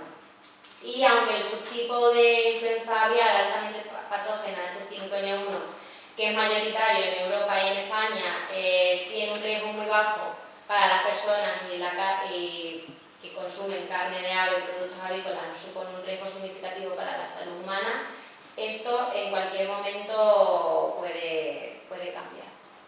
Y bueno, me quedan las recomendaciones. ¿Sigo? Pues nada, para estas conclusiones, como recomendaciones, fue reforzar la sensibilización y concienciación frente a la influenza aviar de todas las personas involucradas en producción avícola, mantener el esfuerzo de la vigilancia y prevención no solo durante la época de transmisión, que es el invierno, sino a lo largo de todo el año, ya que este año los primeros focos han sido en el verano. Seguir adaptando nuestro programa de vigilancia nacional en función del riesgo, mantener la capacidad de los laboratorios de diagnóstico, reforzar la formación de todo el personal relacionado con la avicultura, también mejorar la formación en materia de bioseguridad a lo largo de toda la cadena de producción agrícola y también con los equipos de campo que van a llevar a cabo las medidas de control y de prevención. Garantizar que las explotaciones de las aves se chequean diariamente, no solo porque sean las aves, sino que también se tengan en cuenta los parámetros productivos. Y concienciar a los ganaderos para que minimicen al máximo las visitas a las explotaciones por personal y vehículos ajenos a lo estrictamente necesario. Que en el control de los brotes se apliquen las medidas de los planes de contingencia, solo así será posible una respuesta precoz, rápida y eficaz, y que además, pues como comentaba Olga, estos planes de contingencia deben de ser evaluados en tiempo de paz a través de ejercicios de simulación.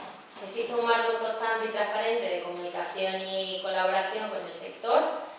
Explorar sistemas alternativos de sacrificio para solucionar ese cuello de botella. También hacemos hincapié que en las granjas de gran tamaño o en zonas de alta densidad, que el propio ganadero pueda hacer un propio plan de contingencia de la explotación para saber cómo se va a hacer ese sacrificio o dónde puede eliminar esos cadáveres y esos productos. Y fundamentalmente revisar también este sistema de seguro vigente en la actualidad y seguir manteniendo una estrecha colaboración entre sanidad animal y salud pública en el marco de una sola salud. Y bueno, pues como se va a compartir la presentación, aquí os dejo un poco el borrador y enlaces del plan de contingencia en caso de confirmación de influenza A en vacuno de leche. Y nada más, que ya me he entendido suficiente.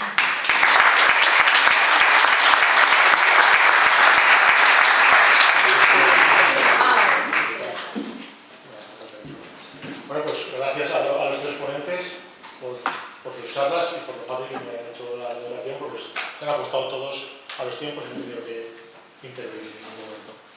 Ahora lo que toca es un poco empezar el turno de preguntas y debate.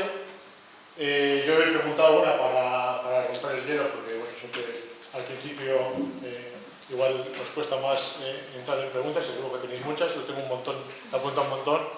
Y bueno, tengo para todos los ponentes, voy a empezar por Olga porque es la primera ponente que intervino, y yo quería poner un poco el foco en la coordinación. Entiendo que en esto de los simulacros es fundamental la coordinación.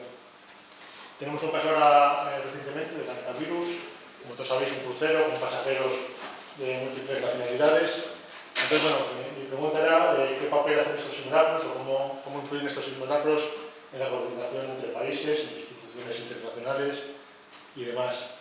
También un poco relacionado con la coordinación, pues ya un poco más a nivel local, a nivel nacional, ¿qué dificultades ves para la coordinación entre salud pública, las tres patas del Consejo, salud pública, sanidad animal y sanidad medioambiental? Y ya, bueno, para terminar, pues, ¿cómo después de un simulacro, una vez hecho un simulacro, cómo podemos saber si eso ha sido un éxito? Si el simulacro ha salido, qué indicadores o qué parámetros tendríamos que valorar para ver si ha sido un éxito o qué factores seguir. Bueno, yo hablo muy alto y se me oiría bien, pero como se está grabando para que luego pueda quedar, vamos a ver si me oriento.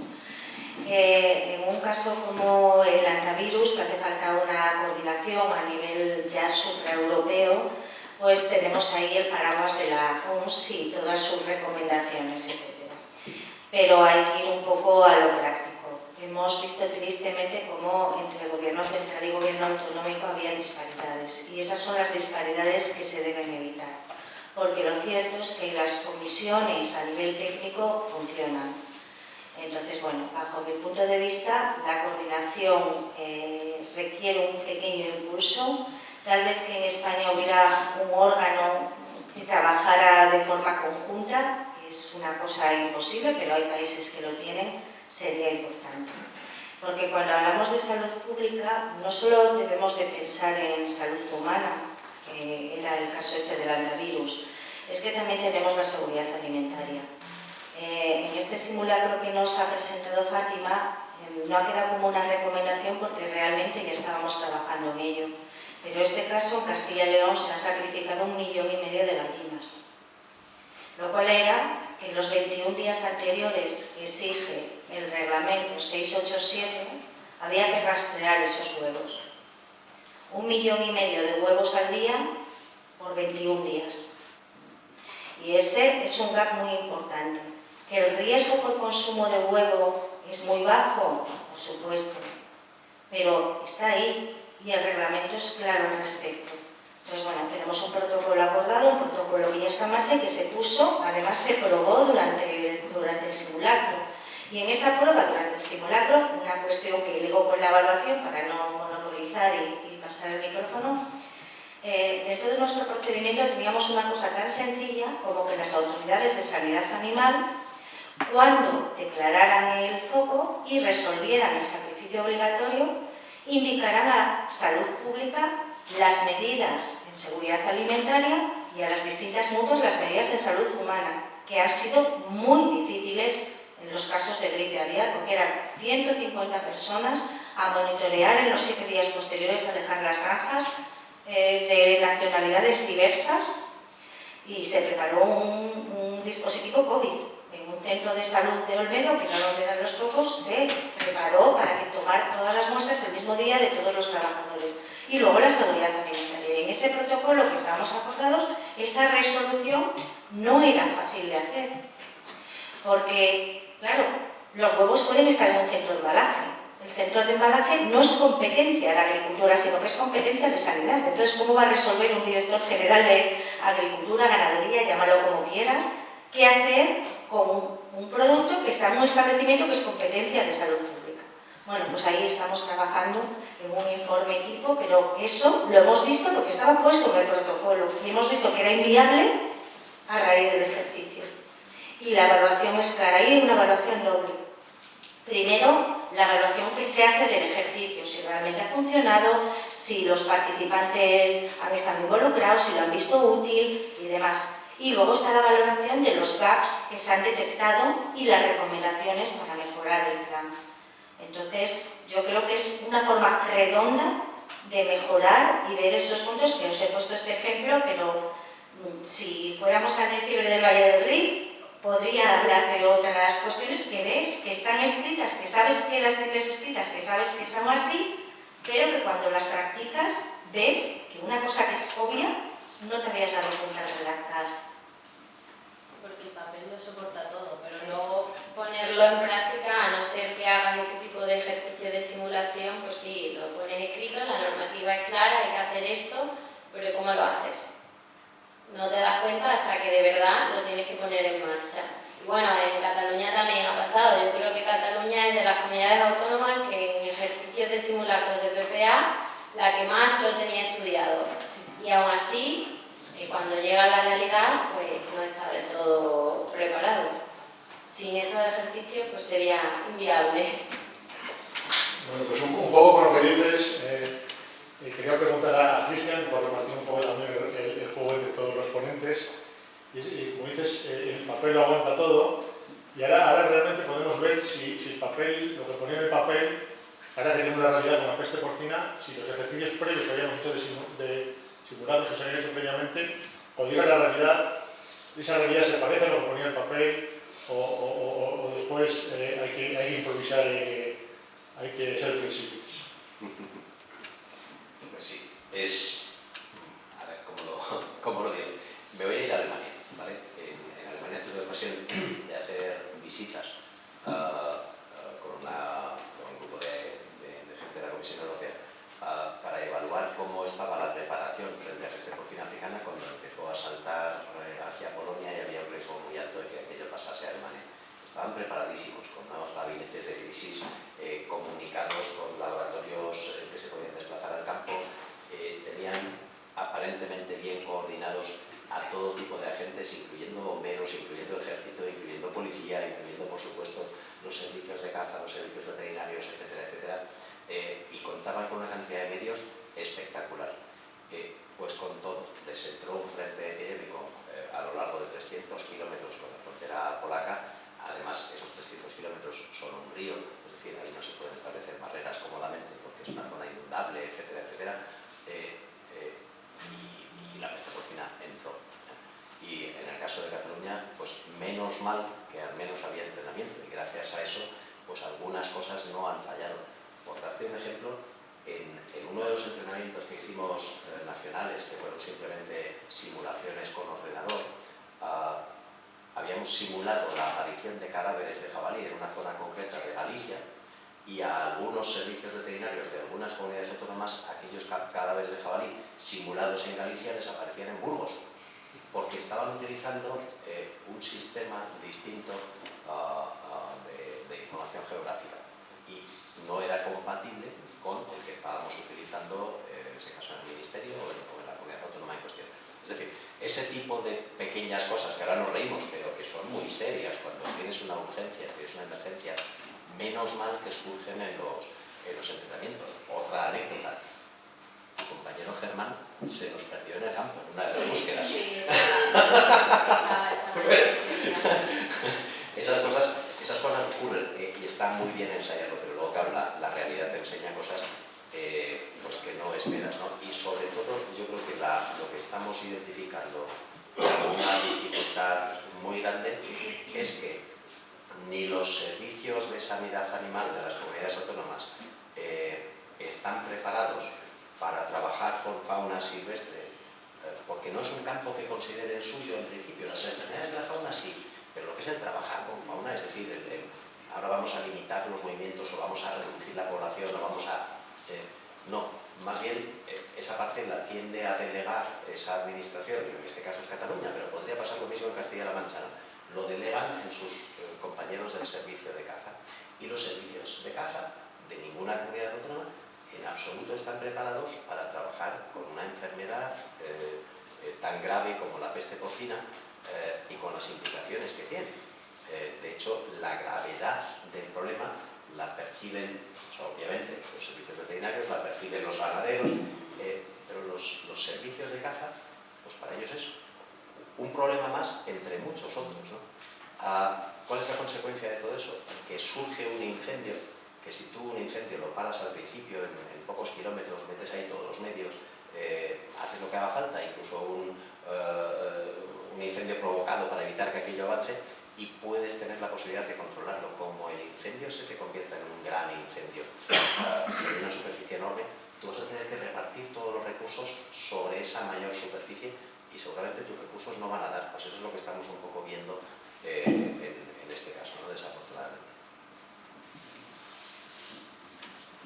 Quizás un poco como dices, no sé sé si lo delegan, o no hay suficientes veterinarios también en las autoridades competentes del medio ambiente. Yo creo que también es una verdad que estamos en un foro veterinario, pues es una de las cuestiones que también se puede debatir, si hay el suficiente número de veterinarios capacitados, formados para el control de estas situaciones en las consejerías de las comunidades autónomas o a nivel ministerial para el tema de la fauna silvestre. Ahora cambiando un poco de tema y igual un poco más dirigido a Fátima por estar en el ministerio, pues quería hablar del tema de la comunicación, que habéis dicho que es fundamental en el tema de los simulacros, el tema de las emergencias, las crisis sanitarias. Y un poco en el sentido de, bueno, en todas estas enfermedades que habéis hablado, cuando se detectan y cuando se lucha contra ellas, pues normalmente existe un sacrificio obligatorio de gran número de animales en la explotación, in situ. Y bueno, pues ahora hay una creciente sensibilidad a nivel social sobre este tipo de sacrificios. Entonces, no sé cómo gestionáis esta comunicación del tema de bienestar animal, de sacrificio de animales, con el tema del control de la enfermedad.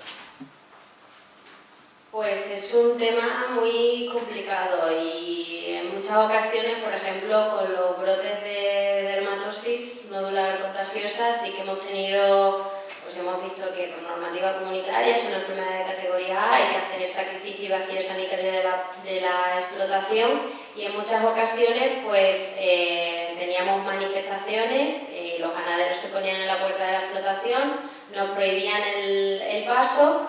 Y bueno, pues nosotros en este aspecto tenemos mucho también que formarnos, nos centramos en el papel veterinario y de resolución del brote, y en este caso hemos contado pues con la ayuda de expertos, equipo de psicólogos, porque claro, también para el dueño de la explotación el sacrificar a sus vacas, a sus animales, todo lo es bastante fuerte, y en ese aspecto tenemos mucho que mejorar a la hora de frenar esta creciente sensibilización. Pues es un trabajo bastante difícil, no solo en España, sino hay otros países, por ejemplo no me acuerdo que en uno de los países bálticos existe todavía una explotación con positiva peste de los pequeños rumiantes, y la administración no ha sido capaz de entrar y sacrificar a las ovejas. No sé qué más podemos hacer aparte de formarnos, porque es verdad que todas estas corrientes, sobre todo corrientes más drásticas, más radicales, que poco hace con el sentido común o se abren a que le puedas explicar qué es lo que hay que hacer, que se le va a compensar, que el sacrificio se va a hacer de forma humanitaria. En fin, para nosotros cada vez es más complicado, sobre todo porque también ahora con el vuelo de los drones pues tenemos que tapar y poner carpas en la explotación, porque claro, no es una cosa que sea bonita de ver y que pueda salir en los medios de comunicación. Y bueno, luego también con el tema del plan de comunicación, sobre todo externa, en redes sociales no somos expertos en redes sociales. En el caso de los brotes de influenza aviar han salido muchas fake news en un montón de redes sociales, y ha llegado pues bueno, la secretaria general que teníamos que salir en Instagram o en TikTok. Nosotros no somos expertos en eso, tampoco lo podemos hacer. Igual también tienen que venir influencers a enseñarnos cómo comunicar o cómo hacer para llegar a la gente a través de redes sociales. Son dos tareas que la verdad que tenemos pendientes y que deberíamos aprender, o que dedicarse también parte de eso a nuestra formación, porque son también los puntos críticos. Gracias. Y por realizar yo las preguntas, no sé si alguien del público tiene alguna pregunta, levanta la mano. Ana, me parece que tiene el micrófono. Sí. Gracias. Sí. Nada, muchas gracias. Agradecer a los que, vuestra presencia y las presentaciones que habéis realizado desde la parte de simulacros. Sí que, pues que tenemos docencias en los últimos años, ¿no? En política sanitaria, medicina preventiva, tratamos de sensibilizar a los estudiantes en este ámbito, y siempre viene bien el disponer de herramientas o poderles contar, había siempre algún supuesto puesto de alguno de esos simulacros, porque bueno, se pueden conocer un poco que es un gabinete de crisis, un centro local, etcétera, y ver un poco más que no solo la parte teórica. Entonces, bueno, agradeceros y todo lo que generéis en ese ámbito desde el punto de vista de docencia lo utilizamos al máximo o tratamos de exprimirlo al máximo. Y bueno, tenía una pregunta quizás para Cristian por el tema de peste porcina africana. Le iba a preguntar que cómo lo veías, pero nos lo has dejado bastante claro. Yo me he quedado desde entonces así un poco desasosegada, ¿no? De decir qué iba a pasar, ¿no?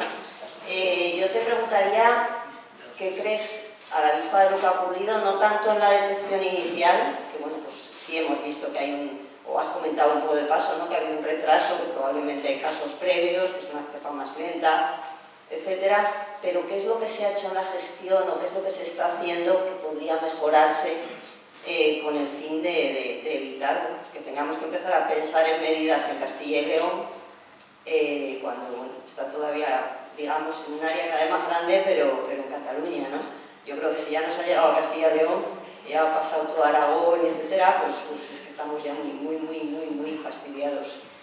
¿Cuál es tu sensación? Mira, lo de llegar, es que no tiene que llegar desde Cataluña, ni mucho menos. Fíjate en el caso de Italia, que tuvieron 4 brotes en año y medio en 4 zonas totalmente distintas del país, de norte a sur, y fueron al menos 3 de ellos introducciones totalmente distintas, porque se secuenció y se comprobó que eran variantes ligeramente diferentes. Es decir, nosotros ahora tenemos un caso, un brote en Barcelona, pero si nos ocurriese lo de Italia, podríamos tener otros 3 o 4 más en sitios absolutamente diferentes de la península y con orígenes completamente distintos. Es decir, no tenemos que preocuparnos solo por la posibilidad de que Barcelona se expanda, nos tenemos que preocupar porque en cualquier momento puede haber otra entrada más y tenemos ese desafortunado ejemplo de Italia, ¿no? ¿Y qué 2 cosas cambiaría si pudiese? 2 fundamentales. Una, la coordinación. Ahí tiene que haber alguien que ordene y mande. E idealmente ese alguien tiene que ser sanidad animal, porque pienso que es una responsabilidad de sanidad animal. No puede ser que sanidad animal delegue el control de jabalíes, la búsqueda de jabalíes, etcétera, etcétera, en unos casos en el interior, porque los agentes de medio ambiente en Cataluña ya no son de medio ambiente, sino que dependen de interior, es una especie de cuerpo policial. Entonces está interior, encargándose de una parte, fundamentalmente de las búsquedas por perros, etcétera, etcétera, y está el servicio de caza supuestamente encargándose del control de jabalíes, pero como no quieren enfrentarse en exceso al sector cinegético, no buscan un refuerzo profesional, es decir, una empresa que se encargue o unos guardas de las reservas de caza que se traigan del Pirineo, por ejemplo, no. Buscan trabajar solamente con la población local, con los cazadores locales, eso evidentemente no llega a ningún lado. Entonces hay, para mi gusto, una falta de alguien que ordene y organice eso desde sanidad animal y con criterios de sanidad animal. Y la segunda cuestión, evidentemente, es actuar con muchísima intensidad desde el principio. Lo que no puede ser es que desde noviembre sepamos que hay peste porcina y que ahora que estamos en mayo estén empezando a contratar personas a través de Traxa para que haya un refuercillo de 100 y pico personas más, que es ridículo para las necesidades que hay. Hay que actuar mucho más rápido. El símil que puse hace poco en una entrevista en una revista del entorno cinegético, que obviamente también está muy preocupado por estos temas, es como si nos declarase la guerra a alguien, se pusiese a invadirnos, el país que sea, pues para cuando reaccionamos es que ya nos han dado cuenta. Estamos un poco así.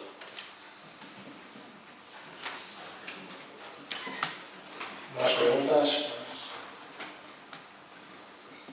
¿No hay más preguntas del público?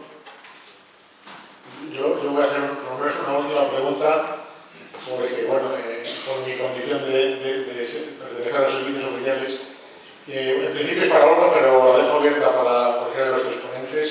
Se la hago a Olga porque conozco su trayectoria, si he estado tanto en la parte de sanidad animal como en salud pública, y se ha hablado aquí de la formación y la capacitación y la participación en estos simulacros de los servicios veterinarios oficiales y no sé qué opinión tienes si consideras que los servicios que pertenecemos al cuerpo de oficiales estamos suficientemente formados, participamos en estos simulacros o se debería hacer más simulacros o hacernos más partícipes de estos simulacros, tanto en la parte de salud pública como en la parte de sanidad animal. Bueno, yo tanto en mi anterior vida como en mi vida actual creo que vendemos muy poco lo capacitados que están en nuestros servicios veterinarios oficiales. Creo que por alguna circunstancia que a mí se me escapa, tenemos, no sé cómo decirlo, como acomplejamiento, no sé cómo explicarlo, pero en la parte de seguridad alimentaria, que se hizo de salud pública, porque también en Fiebre del Valle del Rift uno de los puntos críticos es fundamentalmente el matadero. La mayor parte de casos en humanas se dan en Matarifes y en personal de matadero. Y en ese no participaron, pero en la parte de sanidad animal hicimos uno, bueno, hemos hecho 3 con personal nuestro, en concreto uno se hizo en León, de Antrax, supongo que no hay aquí nadie de la unidad veterinaria. Además era un full scale exercise, es decir, nadie sabía que era un simulacro, excepto el director general, para que no salte la prensa, y yo misma. Y se llamó al SEPRONA, también lo organizó el Ministerio de Agricultura, y la unidad veterinaria tuvo una respuesta alucinante. Es más, necesitaban lejía, no tenían, no anduvieron ni preguntando dónde conseguirla, se fueron al supermercado, estaba cerrado el del pueblo, llamaron al señor, porque esa es mi sensación. Por supuesto que hay que ampliar la participación y hay que ampliar la formación, pero mi percepción, la tenía antes y la tengo ahora, es que en general sacamos poco pecho de nuestro trabajo, tanto a nivel provincial como a nivel local, tanto en el punto de vista de ganadería como de salud pública. Es mi humilde opinión, que si a mí me dejaran venderlo, lo vendería, vamos, pero seguro. Que hay errores lo hay en todos los estamentos.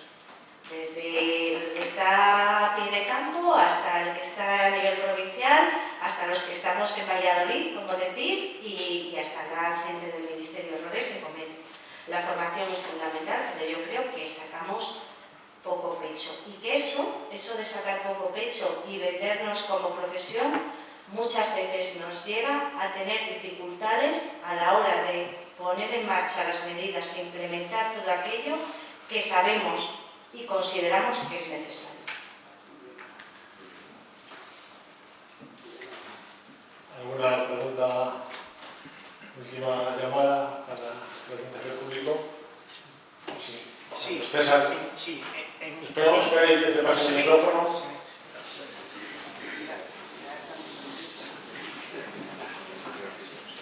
Ligado a lo que se acaba de decir ahora, me gustaría que la doctora Guerrero nos contara en el simulacro de la enfermedad del Valle del Rift, que probablemente pues, parece que queda un poco lejano, pero tenemos otra enfermedad ahí al lado, de todos los participantes, ¿cuántos eran médicos? Pues yo no recuerdo el número exacto porque además no estuve presente, pero era un porcentaje muy pequeño de médicos. Sí que es verdad que participan veterinarios de salud pública, pero la coordinación o la participación de los médicos no siempre es la que esperamos o la que nos gustaría, que trabaje codo con codo con los veterinarios. Es que desde mi punto de vista va bastante ligado con lo que ha dicho el doctor Bordaza. Se necesita que alguien mande y que el que mande esté arriba. Y que el que manda y esté arriba sea, ya no digo veterinario, que no hay por qué ser veterinario, habrá que ser alguien que mande, que sepa, que esté bien asesorado. Y claro, probablemente en peste porcina es muy posible que los médicos no estén especialmente preocupados, independientemente de los problemas sanitarios o de seguridad alimentaria, pero en estas otras sí deberíamos de suponer que... Y por eso que haya una comisión interministerial me parece muy bien. Lo que me preocupa es quién manda en la comisión interministerial y quién decide que se empiezan a hacer las cosas. Gracias. Bueno, si os parece, en quedan 5 minutos y nos cierran las puertas, por lo cual tenemos que agradecer la presencia desde la Junta de Gobierno de la Comunidad de Castilla y León, agradecemos a Olga que proponiera el desarrollo de esta brillante idea y que además se conjugaran 3 doctores en veterinaria, uno por esta facultad, la Facultad de Veterinaria de León, de la Universidad de León, otro por la Facultad de Veterinaria de la Universidad de Zaragoza, al que conozco desde que estaba haciendo su tesis doctoral. Me enseñó a perseguir perdices por los campos de Zaragoza, y una doctora por la Universidad Extremeña, la Facultad de Veterinaria de Cáceres.